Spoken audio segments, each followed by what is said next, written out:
Merci Madame la Présidente, mes chers collègues. Ma question s'adresse à Madame Valérie Létard, ministre chargée du Logement. Madame la Ministre, le diagnostic de performance énergétique est un outil essentiel pour informer les propriétaires et locataires, orienter les rénovations et lutter contre les passoires et bouilloires thermiques. Pourtant, une récente étude menée sur 8 millions de DPE a révélé que 1,3 million d'entre eux seraient frauduleux. Ces fraudes faussent des décisions d'achat et de travaux, compromettent la transition énergétique et fragilise la confiance des ménages. Les diagnostiqueurs, confrontés à des pressions économiques, à des outils perfectibles et à des dérives internes, appellent à une meilleure structuration de leur profession, notamment par un renforcement des formations pour garantir des diagnostics fiables et restaurer la crédibilité du DPE. Intégrer le prêt avance rénovation ainsi que le prêt collectif en copropriété sont des premières avancées. Mais il faut aller plus loin. Il faut être plus accessible avec des démarches simplifiées et des critères d'éligibilité élargis. Enfin, un meilleur accompagnement des syndics est nécessaire pour lever les blocages administratifs et financiers freinant encore trop de rénovations. Aussi, je regrette que la proposition de loi de nos collègues Bastien Marchive et Iñaki Etchaniz, qui visait à prévenir les litiges relatifs aux obligations de décence énergétique et à sécuriser leur application pour introduire plus de souplesse et de pragmatisme, n'ait pas pu aboutir. Ces objectifs demeurent essentiels. Certains, à l'extrême droite de l'hémicycle, ne souhaitent qu'une chose, faire sauter le DPE, ne considérant pas le défi climatique comme prioritaire. Alors, Madame la Ministre, face aux attentes des propriétaires, des locataires et des professionnels, quelles mesures comptez-vous prendre pour fiabiliser le DPE et lever les freins à la rénovation énergétique? Je vous remercie. Merci beaucoup, Madame la députée. La parole est à Valérie Létard, ministre en charge du Logement.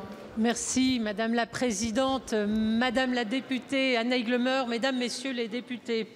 Vous avez raison de rappeler l'importance du DPE parce que le diagnostic de performance énergétique est la pierre angulaire qui définit la valeur d'un bien, mais aussi son caractère plus ou moins énergivore et qu'il est la base de tout. Il doit être absolument fiable, opposable et sécurisé pour l'ensemble des acteurs.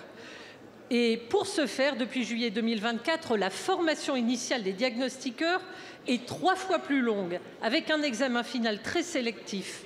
Chaque diagnostiqueur doit ensuite repasser l'examen de certification tous les 7 ans et suivre une formation continue. Nous avons triplé le nombre de contrôles. Chaque diagnostiqueur sera désormais contrôlé tous les ans, sous peine de perdre sa certification et donc son droit d'exercer. Nous continuons à travailler sur plusieurs outils. La constitution d'une liste des diagnostiqueurs suspendus parce qu'ils ne faisaient pas correctement leur travail. La mise en place des contrôles automatiques des comportements frauduleux via la base de données de l'ADEME. Nous allons aussi travailler à la mise en place d'une carte professionnelle avec QR code pour que les particuliers vérifient la certification du diagnostiqueur.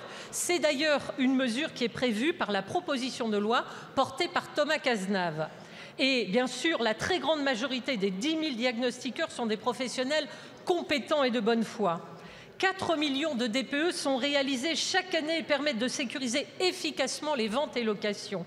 Mais nous serons intransigeants avec les diagnostiqueurs qui ne le sont pas et nous appliquerons des sanctions avec la plus grande sérénité. Voilà, Madame la députée, ce que je peux vous dire sur les travaux que nous continuons à enfoncer, en tout cas accompagner, pour être certain que l'ambition de rénovation énergétique et que cet élément essentiel ne mette pas en doute effectivement ceux qui vont devoir s'appuyer dessus, qu'ils sont encore une fois acquéreurs, vendeurs, locataires. En tout cas, c'est indispensable. Merci Madame la Ministre.